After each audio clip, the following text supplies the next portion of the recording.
Capítulo 33. Ó Deus, onde estás? Os dias se arrastavam para os prisioneiros na cadeia de Liberty. Nos primeiros meses na prisão, eles recebiam visitas frequentes dos familiares e de amigos, que lhes traziam palavras de consolo, roupas e comida. Mas no final do inverno, o número de cartas e de visitas havia diminuído drasticamente à medida que os santos fugiam para Illinois, deixando os prisioneiros se sentindo ainda mais isolados. Em janeiro de 1839, eles entraram com uma petição perante um juiz do condado, mas somente Sidney Redan, que estava gravemente doente, foi libertado sob fiança. Os outros, Joseph Hiram, Lyman White, Alexander McRae e Caleb Baldwin, retornaram para a cadeia à espera do julgamento na primavera. A vida na prisão abateu Joseph profundamente. Desordeiros espreitavam pelas janelas gradeadas para bisbilhotar ou gritar obscenidades para ele. Normalmente, Joseph e os prisioneiros tinham apenas um pouco de pão para comer. A palha que haviam usado como cama desde dezembro estava agora emaranhada e desconfortável. Quando acendiam fogo para se aquecer, o calabouço se enchia de fumaça e os sufocava. Com o dia do julgamento se aproximando rapidamente, cada homem sabia que tinha uma grande chance de ser condenado pelo júri tendencioso e ser executado. Por diversas vezes, eles tentaram fugir, mas os guardas sempre os capturavam. Desde que recebera seu chamado divino, Joseph seguiu em frente mesmo enfrentando a oposição, esforçando-se para obedecer ao Senhor e reunir os santos. E, no entanto, por mais que a igreja tivesse florescido ao longo dos anos, parecia estar agora à beira do colapso. As turbas haviam expulsado os santos de Sião, no condado de Jackson. A dissidência interna havia dividido a igreja em Kirtland e deixado o templo nas mãos de credores. E agora, depois de uma terrível guerra com os vizinhos, os santos estavam espalhados ao longo da margem leste do rio Mississippi, abatidos e desabrigados. Se o povo do Missouri os tivesse deixado em paz, pensava Joseph, teria havido tranquilidade no estado. Os santos eram um povo bom, que amava a Deus, e eles não mereciam ser arrastados de suas casas, espancados e deixados para morrer. A injustiça deixou Joseph furioso. No Velho Testamento, o Senhor, com frequência, resgatava seu povo do perigo, vencendo os inimigos com a força de seu braço. Mas agora, quando os santos estavam ameaçados de extermínio, ele não intervira. Por quê? Por que um amoroso Pai Celestial permitira que tantos homens, mulheres e crianças inocentes sofressem, enquanto aqueles que os expulsaram de suas casas, roubaram suas terras e cometeram violência indescritível contra eles permaneciam livres e impunes? Como pôde deixar seus servos fiéis habitarem em uma prisão infernal, longe de seus entes queridos? Com qual propósito abandonara os santos quando eles mais precisavam dele? Ó Deus, onde estás? Joseph clamou. Até quando tua mão será retida? Enquanto Joseph se debatia com o Senhor, os apóstolos em Quincy tinham uma decisão importante e potencialmente arriscada a tomar. Nos anos anteriores, o Senhor havia ordenado que se reunissem no terreno do templo em Far West no dia 26 de abril de 1839, onde deveriam lançar a fundação do templo e, em seguida, servir missão na Inglaterra. A menos de um mês da data estabelecida, Brigham Young insistia para que os apóstolos voltassem para Far West e cumprissem o mandamento do Senhor à risca. Vários líderes da igreja, em Quincy, acreditavam não ser mais necessário que os apóstolos obedecessem àquela revelação e achavam loucura retornar para um lugar onde as turbas haviam prometido matá-los.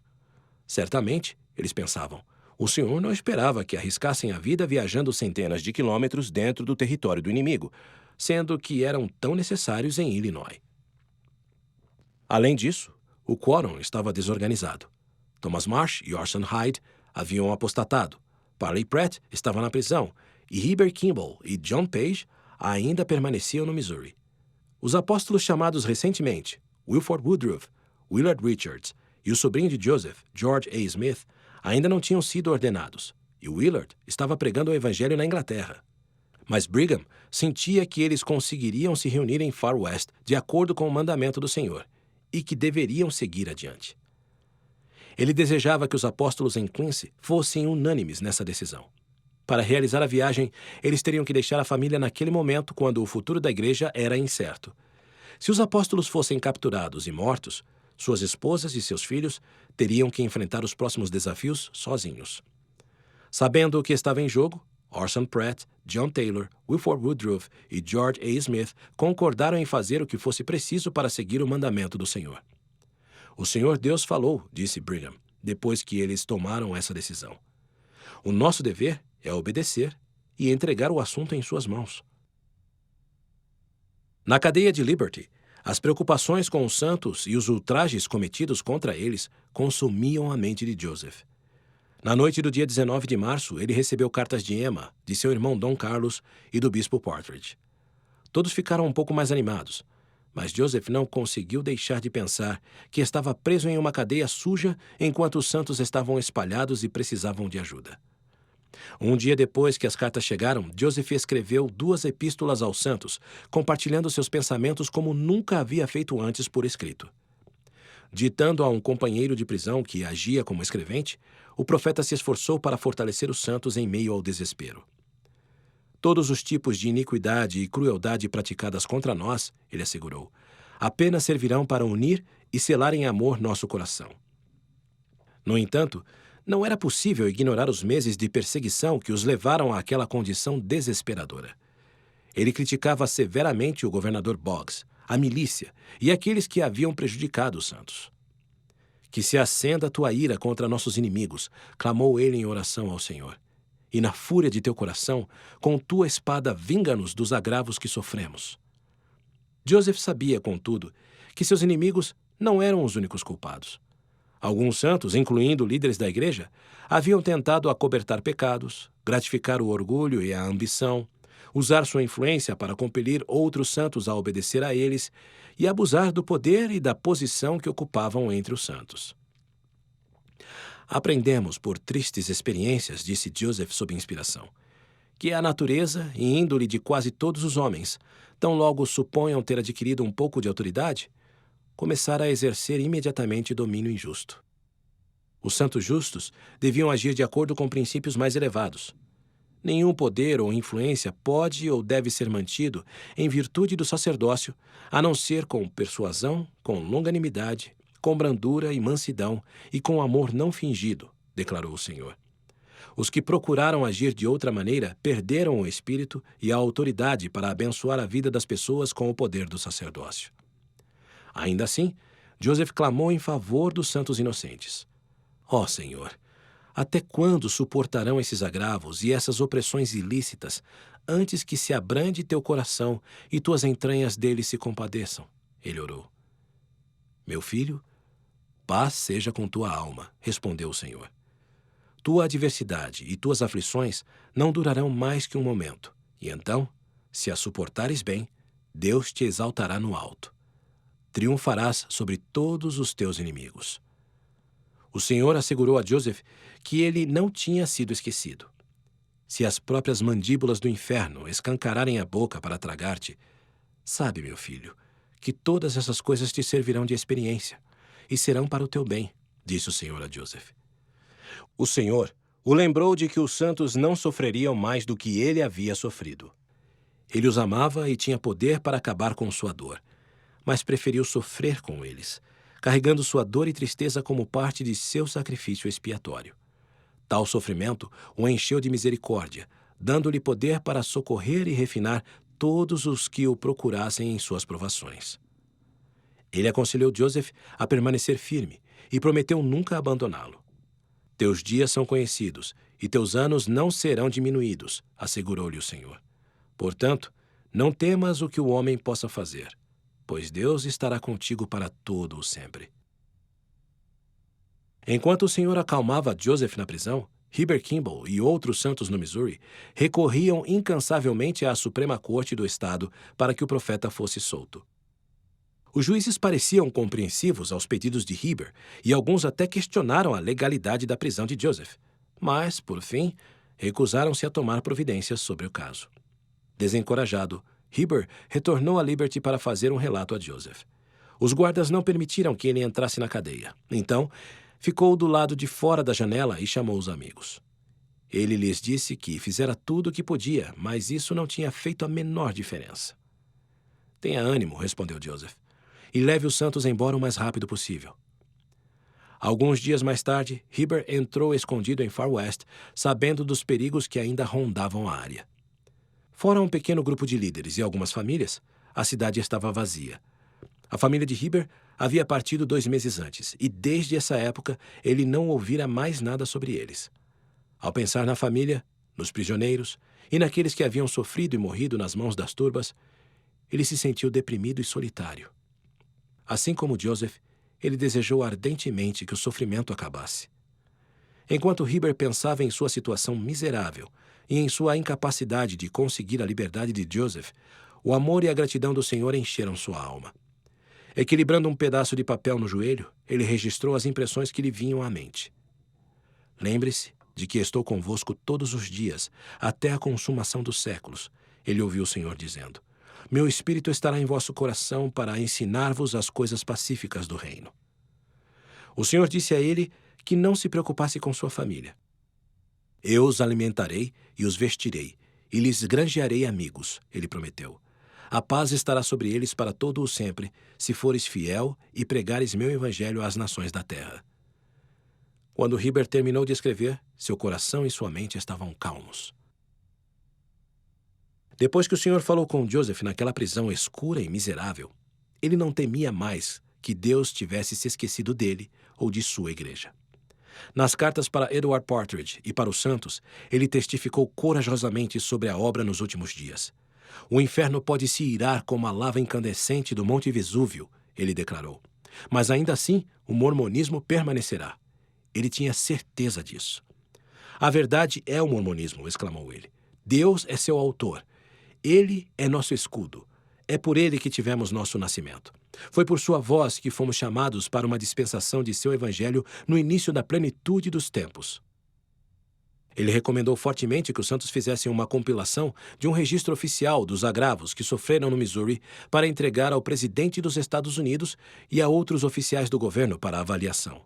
Ele acreditava que era dever dos santos buscar reparação legal por suas perdas. Façamos alegremente todas as coisas que estiverem a nosso alcance, aconselhou, e depois aguardemos com extrema segurança para ver a salvação de Deus e a revelação de seu braço. Alguns dias depois de enviar essas cartas, Joseph e seus companheiros na prisão foram levados da cadeia e apresentados a um tribunal superior em Gallatin. Antes de saírem, Joseph escreveu uma carta a Emma. Ele escreveu: Quero ver o pequeno Frederick, Joseph, Julia e Alexander. Diga-lhes que o Pai Celestial os ama com perfeito amor e que estou fazendo todo o possível para me afastar da turba e voltar para eles. Ao chegar em Gallatin, os prisioneiros observaram que alguns advogados na sala estavam bebendo, enquanto uma multidão de homens andava ociosamente espiando pelas janelas. O juiz no tribunal atuara como promotor de acusação dos santos no julgamento de novembro. Convencidos de que não teriam um julgamento justo no condado de Davis, Joseph e os outros prisioneiros pediram uma mudança na instância. O pedido deles foi aceito e os prisioneiros foram encaminhados para uma corte em outro condado, acompanhados por um xerife e 4 novos guardas. Os guardas foram brandos com os prisioneiros e os trataram bem enquanto viajavam para a nova corte. Em Gallatin, Joseph havia conquistado o respeito deles ao vencer o mais forte em uma brincadeira de luta. A opinião pública sobre os santos também estava mudando. Alguns missourianos se sentiam desconfortáveis com a ordem de extermínio do governador e simplesmente queriam acabar com o problema e se livrar dos prisioneiros. Um dia depois de deixarem o condado de Davis, os homens pararam em um entreposto e os prisioneiros compraram bebida para os guardas. Mais tarde naquela noite, o xerife se aproximou dos prisioneiros e disse: Vou beber algo e me deitar. E vocês façam o que quiserem. Depois que o xerife e 3 guardas ficaram bêbados, Joseph e seus amigos selaram os cavalos com a ajuda do outro guarda e seguiram na escuridão em direção ao leste. 2 dias depois, enquanto Joseph e os outros prisioneiros fugiam em segurança, 5 dos apóstolos seguiam na direção oposta, atravessando o rio Mississippi rumo a Far West. Brigham Young, Wilford Woodruff e Orson Pratt seguiam em uma carruagem, enquanto John Taylor e George A. Smith, com Alpheus Cutler, o mestre de obras do templo, seguiam em outra. Eles viajavam rapidamente pelas campinas, ansiosos para chegar em Far West no dia designado. No caminho, encontraram o apóstolo John Page, que seguia para o leste com a família, saindo do Missouri, e o persuadiram a ir com eles. Depois de 7 dias na estrada, os apóstolos entraram em Far West sob a luz do luar, na noite de 25 de abril. O mato já havia crescido nas ruas desertas e tudo estava em silêncio.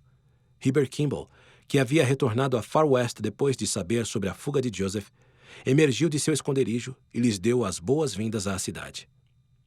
Os homens passaram algumas horas juntos e, quando a luz do sol começou a brilhar no horizonte ao leste, caminharam em silêncio até a praça da cidade e se dirigiram ao terreno do templo com alguns santos que ainda permaneciam no local. Lá, cantaram um hino, e Alfeus rolou uma grande pedra até o canto sudeste do terreno do templo, cumprindo o mandamento do Senhor de recomeçar a fundação do edifício. Wilford se sentou na pedra, e os apóstolos formaram um círculo ao seu redor.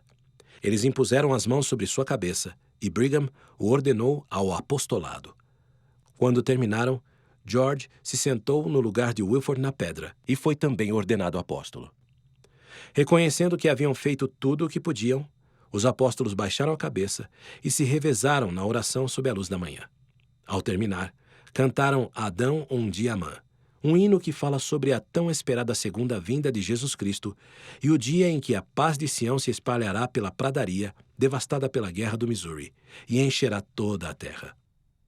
Alfeus rolou a pedra de volta ao local onde a havia encontrado, deixando a fundação nas mãos do Senhor até o dia em que ele preparará um caminho para que os santos retornem a Sião.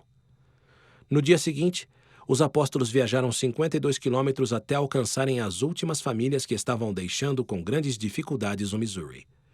Eles esperavam partir em breve para a Grã-Bretanha, mas antes queriam se reunir com seus entes queridos em Illinois e ajudá-los a se estabelecerem no novo local de reunião, onde quer que fosse. Enquanto isso, uma balsa desembarcou em Quincy e vários passageiros mal vestidos desceram dela. Um deles, um homem pálido e magro, usando um chapéu de abas largas e uma jaqueta azul com gola virada para cima, escondeu o rosto barbado.